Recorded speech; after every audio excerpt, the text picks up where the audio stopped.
Dear students, पिछले video में हमने देखा था इंक्रीमेंट डिक्रीमेंट ऑपरेटर के बारे में। तो मैंने एक ये बना रखा था बोर्ड पे और उसमें बताया था कैसे प्री काम करता है और कैसे पोस्ट काम करता है। कुछ एक्सरसाइज लेके आज हम चलेंगे, तो वो एक्सरसाइज थोड़ी सी कठिन रहती है, बच्चे बहुत कंफ्यूज रहते हैं, उनको लेके चलता हूं मैं। देखो बोर्ड पे मैंने पहला क्वेश्चन लिखा है जो इंक्रीमेंट डिक्रीमेंट को अच्छे से समझाएगा। ऐसे क्वेश्चंस जिसमें कल लिखा था जैसे a equal to 5 and b equal to plus plus a plus plus minus minus a minus minus, वो तो बहुत सिंपल हो गया कि मैंने बता दिया कैसे करके सॉल्व करना है। बट अगर एक्सप्रेशंस ज्यादा हो जाते हैं हमारे क्वेश्चन में, जैसे कि हमारे सामने है, एक्सप्रेशंस जब ज्यादा हो जाते हैं तो हमें कैसे करना होता है ये मैं तुम्हें सिखाता हूं। तो देखो, इसको करने का सबसे बढ़िया तरीका है हमारे पास में कि हम ना एक टेबल बना लेते हैं। टेबल कैसे बनाते हैं? टेबल का जो तरीका रहता है उसमें हमें यहां लिखना होता है उतने कॉलम्स जितने हमारे पास वेरिएबल होते हैं। देखो ए बी सी डी, तो ए बी सी और डी। उसके बाद में हमें क्या करना है, उतने रोज बनाने हैं जितने एक्सप्रेशन है। 1 2 3, 1 2 और 3, 3 हमारे रो बन गए। ठीक है, इन 3 रोज में हम क्या लिखेंगे उसका मैं तरीका बताता हूं। सबसे पहले एक काम करते हैं, मैं यहां पे लिख रहा हूं अगर इंक्रीमेंट या डिक्रीमेंट प्री हो तो प्री में पता है क्या होता है, पहले हम फिल करेंगे टेबल में और उसके बाद फिल करेंगे एक्सप्रेशन में। तो मैं यहां पहले फिल करेंगे टेबल में और फिर फिल करेंगे एक्सप्रेशन में। और अगर पोस्ट होता यही तो हम पहले एक्सप्रेशन में फिल करते और फिर करते हम टेबल में। अच्छा, एक और चीज ध्यान रखनी है कि अगर इंक्रीमेंट डिक्रीमेंट किसी ऑपरेंड पे लगा हुआ है तो हमेशा टेबल में वैल्यू चेंज्ड आएगी, यानी कि पहली वाली वैल्यू नहीं होगी। मींस अगर इंक्रीमेंट हो तो बढ़ी हुई होगी और डिक्रीमेंट हो तो घटी हुई होगी। देखते हैं, तो अगर मैं लिख देता हूं टेबल में हमेशा इस तरह के ऑपरेटर्स की वैल्यू चेंज्ड वैल्यू आएगी। ठीक है, करो, शुरू करते हैं कैसे होगा। अच्छा, एक चीज और होती है कि अगर प्री ऑपरेटर हो तो प्री की एसोसिएटिविटी और पोस्ट की एसोसिएटिविटी हमें ना प्रीसीडेंस और एसोसिएटिविटी भी जोड़नी होती है। तो प्रीसीडेंस एंड एसोसिएटिविटी की जो टेबल है वो स्क्रीन पे आपको दिख रही होगी इस समय पे, और उसको ना मैंने वेबसाइट पे भी लगाया हुआ है, वेबसाइट से भी आप डाउनलोड कर सकते हैं, देख भी सकते हैं उसे। ठीक है, तो उसको यूज करने का जो तरीका है वो मैं बताता हूं। अगर प्रीसीडेंस की बात की जाए तो प्रीसीडेंस में क्या होता है, सबसे पहले डिवाइड, मल्टीप्लाई, मॉड्यूलो और फिर प्लस और माइनस, ये बोर्ड मास वाले रूल के हिसाब से चलते हैं। लेकिन जब प्लस प्लस और माइनस माइनस आते हैं, जो ये वाले ऑपरेटर है, तो ये ऑपरेटर इनसे पहले सॉल्व होते हैं, मतलब इनकी प्रीसीडेंस ज्यादा और इनकी कम हो जाती है ऑटोमेटिकली। अब इनकी बात आती है तो एसोसिएटिविटी, ये सारे ऑपरेटर लेफ्ट टू राइट चलते हैं, L टू R, मतलब लेफ्ट टू राइट सारे काम करते हैं। और ये वाले जो होते हैं इनमें प्री और जो पोस्ट हैं, तो प्री वाले जो हैं वो तो करते हैं राइट टू लेफ्ट, प्री वाले करते हैं राइट टू, और पोस्ट वाले करते हैं लेफ्ट टू। इनको याद करके करोगे तो मेरे ख्याल में गलती होने के चांस 100% खत्म हो जाते हैं। ठीक है, तो हम लेके चल रहे हैं। अब कैसे काम करेंगे मैं आपके सामने रख रहा हूं।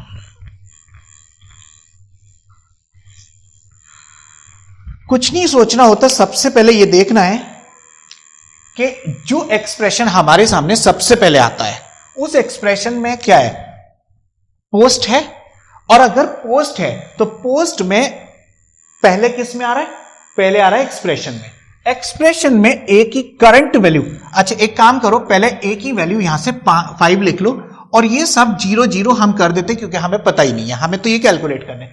अब क्या होगा कि टेबल में जब टेबल से यहां पे वैल्यू आएगी वो क्या आएगी, ए की करंट वैल्यू 5 पुट करने के बाद, यानी कि वर्क फर्स्ट देन इंक्रीमेंट, और फिर क्या होगा, यहां पे 5 का 6 आएगा। देखो मेरी बात यहां पे सही होगी, पोस्ट में, एक्सप्रेशन में पहले और देन टेबल में। बात समझ में आई? ठीक है, अब क्या होता है कि इसको जब रखा तो बी की वैल्यू कितनी हो गई, बी की वैल्यू हो गई 5, और ये 0 0 क्योंकि अभी ये कैलकुलेट नहीं हुए हैं। होता क्या है, जब हम काम इस तरह से कर रहे होते हैं तो टेबल के अंदर जो पहली लाइन है वो क्या हो जाती है, यूजलेस हो जाती है। अब हमारी नई वैल्यूज काम आएंगी। अब हम एक को ये बोल, मतलब नेक्स्ट एक्सप्रेशन में आने के लिए पिछले एक्सप्रेशन की वैल्यू हमें काम में आती है। देखो कैसे। अब आगे बढ़ते हैं सी की तरफ। तो सी में हमें क्या करना है, सी में सबसे पहले एक काम करना है। सी पहला ऑपरेटर क्या है, a plus plus, or plus plus a, plus plus a मतलब प्री इंक्रीमेंट। और प्री में क्या है, प्री में टेबल में पहले तो ए को 6 की जगह 7, मैंने कहा था ना बदली हुई वैल्यू लिखनी है 7, और फिर देन एक्सप्रेशन में पुट करना है। इधर आ जाओ, फिर प्लस लिखो, और प्लस प्लस भी, ये भी प्री है। प्री का मतलब 5 पहले टेबल में 6 हो जाएगा, और फिर यहां लिखेंगे 6 इक्वल टू हो जाएगा 13, और 13 हम फिर पुट करते हैं यहां पे, और ये हुआ, ये कट हो गया। इसके बाद ये भी 0 हो गया। ठीक है, अब अगली बात करेंगे। तो इसके बाद में नई वैल्यूज इसके लिए काम करेंगी, ये वाली सारी इसके लिए करेंगे क्या, सबसे पहले ए प्लस प्लस है, ए प्लस प्लस पोस्ट है, तो पहले ए की करंट वैल्यू यहां लिखेंगे और फिर यहां 8 करेंगे। पहले टेबल पोस्ट है तो पहले एक्सप्रेशन में देन टेबल में। ये क्या है, पोस्ट है, प्लस लगाओ, और पोस्ट है तो बी की करंट वैल्यू 6 की 6 लिखो, तब यहां पे 5 करो, फिर प्लस प्लस प्लस प्री है तो पहले 13 का होगा टेबल में 14, और यहां होगा 14 करंट वैल्यू, और फिर नया इसका रिजल्ट क्या होगा, 14 प्लस 6 20 और 27, तो इसका आंसर होगा 27। ये थोड़ा सा अलग लग रहा होगा, ये मैथमेटिक्स से थोड़ा अलग चलता है क्योंकि यहां पे हमारे कंपाइलर काम करते हैं। कंपाइलर जो काम करते हैं वो स्टैक के फॉर्मेट में काम करते हैं, इसलिए ऐसा सब कुछ लगता है। बट अगर जब आप चला के देखेंगे तो इनका रिजल्ट वो आएगा जो मैं आपको समझा रहा हूं। और मेरे ख्याल में ऐसे क्वेश्चंस करने में अब आपकी कभी गलती होगी नहीं, क्योंकि टेबुलर फॉर्म में करो तो कभी गलत नहीं होता। ठीक है, तो अब अगला क्वेश्चन लेके चलते हैं। देखो बोर्ड पे मैंने 3 क्वेश्चन लिखे हुए हैं, एक तो हम पहले कर चुके हैं, 3 और लिखे हैं, और ये तीनों के तीनों जो क्वेश्चंस हैं ये आपको ना डिफरेंशिएशन करेंगे। कुछ एक चीज बताने वाला हूं इनमें, जो कि C++ के अलग अलग जैसे कंपाइलर होते हैं, अलग अलग आईडीज होती हैं, तो उन आईडीज में डिफरेंशिएशन आता है। हालांकि क्वेश्चन के आंसर अलग अलग हो जाते हैं, वो अलग अलग जो होते हैं वो बिट होता है उनका, 16 बिट का कंपाइलर होता है, 64 बिट का कंपाइलर होता है, इसलिए वो डिफरेंशिएशन हो जाता है। एक्चुअली टर्बो सी का जो कंपाइलर है वो 32 और 16 दोनों बिट पे काम करता है, इसलिए उसके जो आउटपुट आते हैं वो कुछ और आते हैं, और उसके कंपाइल करने का तरीका अलग रहता है। जबकि हम बात कर रहे हैं देव C++, तो उसके क्योंकि वो 64 बिट में है, तो उसका जो आंसर आता है, रिजल्ट आता है, वो डिफरेंट आता है। दोनों में हम जो प्रीफर करेंगे वो ऑब्वियसली ये करेंगे क्योंकि लेटेस्ट रहेगा, और दोनों में जो आंसर डिफरेंट होगा वो लॉजिक्स अपने आप देखो कैसे समझ में आता है। सबसे पहले इनमें खास बात रहती है ऐसे क्वेश्चंस में कि ये सेम होते हैं, जैसे x ऐसे बड़े क्वेश्चन में भी जैसे पिछले में हमने किया तो x किया था, y किया था, x y z किया था, इस तरह से जो किए थे। मेरा कहने का मतलब ये है कि जहां सेम आने लगे वहां पे ये क्वेश्चंस थोड़े से बदल जाते हैं। कैसे होते हैं हम बात करेंगे। तो इसको सबसे पहले अगर ये वाला करना होता तो टर्बो सी में अगर ये चलता तो कैसे होता, इसका आउटपुट होता, सबसे पहले हमें क्या करना है, सारे प्री गिन डालने, इनमें से प्री कितने, एक भी नहीं है, इसलिए इसके रिजल्ट पे कोई भी चेंज अभी नहीं आने वाला। और हमें क्या करना होता है, पुट कर देना होता है 5 और 5। लॉजिकली अगर देखा जाए तो कहने का मतलब यह है, पोस्ट ऑपरेटर पहले चाहता है पुट, यानी कि वर्क फर्स्ट देन इंक्रीमेंट। देखो 5 और 5 पुट कर दिया, देन इंक्रीमेंट होगा, यानी कि 5 इंक्रीमेंट कितने होंगे, 1 और 1 2 इंक्रीमेंट होंगे, और ये 2 इंक्रीमेंट का मतलब 5 में 2 जोड़ोगे तो ये हो जाएगा 7। इसका आउटपुट होगा x इक्वल टू 7 और y इक्वल टू कितना होगा, 5 प्लस 5 यानी कि 10। तो इसका आउटपुट अगर टर्बो सी में चलाओगे तो ये आएगा। जबकि मैं अगर देव C++ में, हालांकि हम जो काम करेंगे देव C++ में काम करेंगे, और होगा क्या, हम इंस्टॉलेशन आपको बताएंगे कैसे होगी, और उसके बाद में देव C++ में मैं सारे काम करूंगा। देखें इसमें क्योंकि ये लिखा हुआ है तो हमें पहले क्या करना होता है, अब जैसे 5 है, 5 को मैं यहां पे एज इट इज पुट करता हूं और 5 का यहां पे क्या होता है, 5 की नई वैल्यू कितनी हो जाती है 6। मैं ऊपर जो लिखूंगा वो मान के चलो कि नई वैल्यू हो जाएगी, चाहे तो वो आप यहां पे काट के आगे लिख सकते हैं, चाहे इसके ऊपर लिख सकते हैं, मर्जी आपकी है। तो मैंने यहां 5 पुट किया और फिर 6 इसको, जब 6 हो गया तो अगली जगह पे ये 6 लिखा जाएगा और फिर यहां पे 7 हो जाएगा। मींस सीधी सी बात है, 2 इंक्रीमेंट है तो x की वैल्यू तो हमारी 2 इंक्रीमेंट के हिसाब से जैसे यहां पे 7 आई वैसे ही आएगी, x इक्वल टू 7। और y की जो वैल्यू आएगी, y की वैल्यू होगी 6 + 5 यानी कि इक्वल टू 11। तो दोनों के आंसर में फर्क हो गया, देखा? जब आप चला के देखेंगे तो ये बड़े आराम से आउटपुट में फर्क दिखेगा। देखो ये जो आउटपुट आ रहे हैं ना, ये आउटपुट मैं आपको स्क्रीन पे चला के दिखा रहा हूं, हालांकि अभी आपको चलाने नहीं आते क्योंकि मैं चलाने सिखाऊंगा तब आपको समझ में आएंगे, लेकिन इसको आउटपुट क्यू की कैसे आते हैं ये दोनों स्क्रीन पे मैं दिखा रहा हूं, क्योंकि एक्स वो जो इनमें टर्बो सी पे क्या आता है और ये क्या आता है आपको दिखेगा, ठीक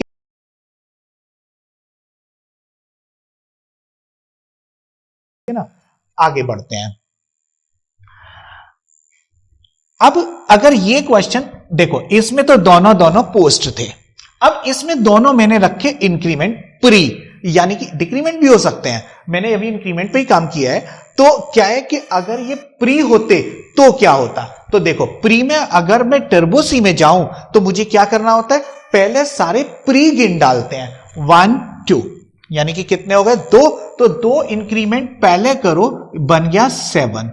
इसका मतलब ये जो 7 है वो पुट किया जाएगा, क्योंकि ये हमने पहले से पढ़ा है क्या कि प्री में इंक्रीमेंट फर्स्ट देन वर्क होता है।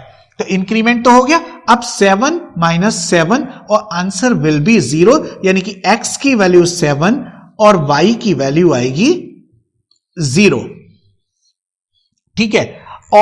देखो अब देव C++ पे आते हैं तो क्या होगा, उसमें क्या होगा कि मैं एक इसके ऊपर रखने के बजाय मैं एक काम करता हूं, यहां पे एक स्टैक बना देता हूं और वहां पे क्या होगा कि वहां पुट होती रहेंगी वैल्यूज।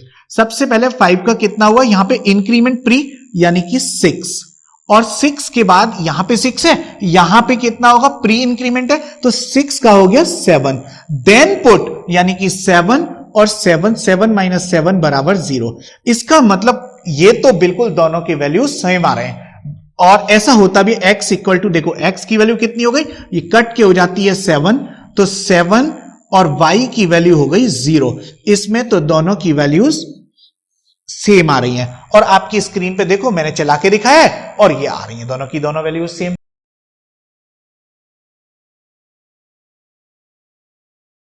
ठीक है। अब आगे बढ़ते हैं।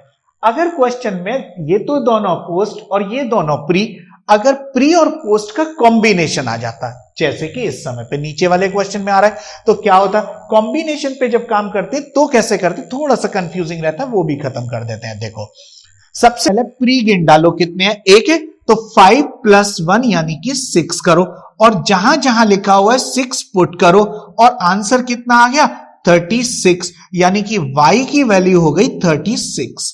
कुछ नहीं सोचना, फिर उसके बाद x को पोस्ट गिन डालो, जितने पोस्ट है उतना इंक्रीमेंट कर दो, प्लस कितने पोस्ट 1 है प्लस 1, मतलब ये हो गया 7, और x की वैल्यू आएगी 7, ठीक है।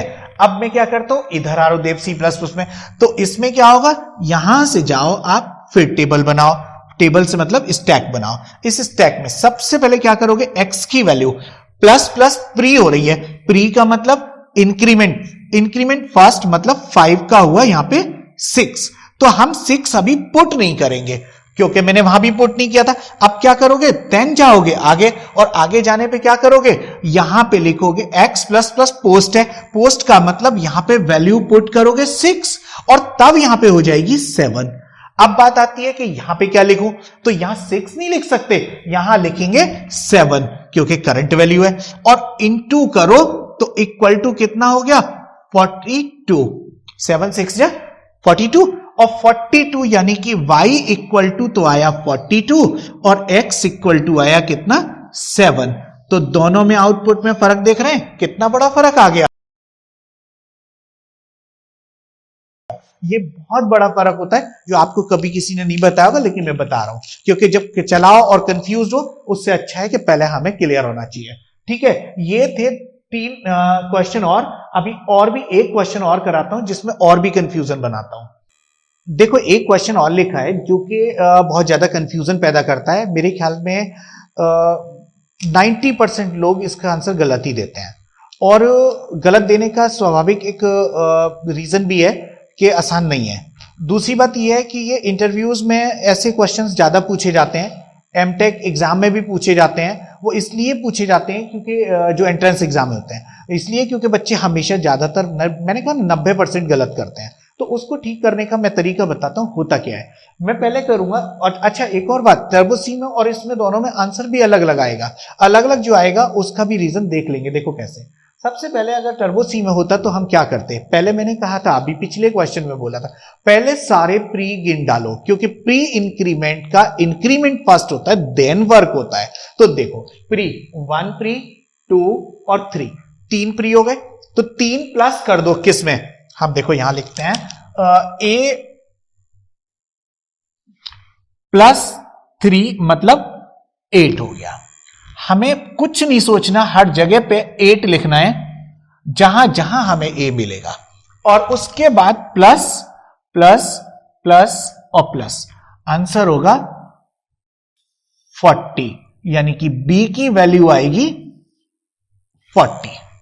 और देखो a की वैल्यू, अब सारे पोस्ट गेन डालो, कितने हैं 1 2, तो 2 और जोड़े तो कितना हुआ 10। ठीक है, अगर ये 10 हो गए तो a की वैल्यू आएगी 10 और b की वैल्यू आएगी 40। आप देखो यहां पे फर्क, एक्चुअली है क्या, काम करने का तरीका अलग है, बाकी कुछ ऐसा नहीं है, कंफ्यूजन कहीं भी नहीं होता। एक्चुअली एसोसिएटिविटी जो होती है ना, वो अपने आप में दोनों चीजों को अलग अलग कर देती है।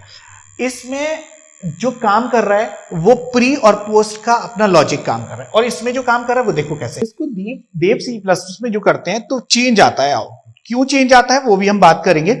लेकिन अभी देखिए तो यहां पे प्लस जो बीच में लगा हुआ है बाइनरी ऑपरेटर है, और बाइनरी हमेशा 2 पे काम करता है, यानी कि 2 पे काम करेगा, फिर 2 ऑपरेंड पे काम करेगा, फिर 2 ऑपरेंड पे, ऐसे करके बढ़ेंगे हम आगे। उसका लॉजिक अपना अलग था, इसका लॉजिक अपना अलग है। हमें करना क्या होगा, एक यहां पे स्टैक बना देते हैं, और स्टैक में हम वैल्यू भी फिक्स करते चलेंगे। उससे पहले बात करते हैं एक ही, जो इस समय पे, मैं इस समय पे करूंगा इन दोनों पे काम, और इन दोनों पे जो काम करता हूं देखो होगा क्या। ए की वैल्यू पहले प्री इंक्रीमेंट है, ये देखो एक तरह से अगर देखो तो पिछले जो 3 क्वेश्चन बताए उनमें से कोई ना कोई फिक्स हो जाता है पक्का, और ये हो रहा है, एक इंक्रीमेंट प्री और एक पोस्ट, तीसरा वाला केस बन गया।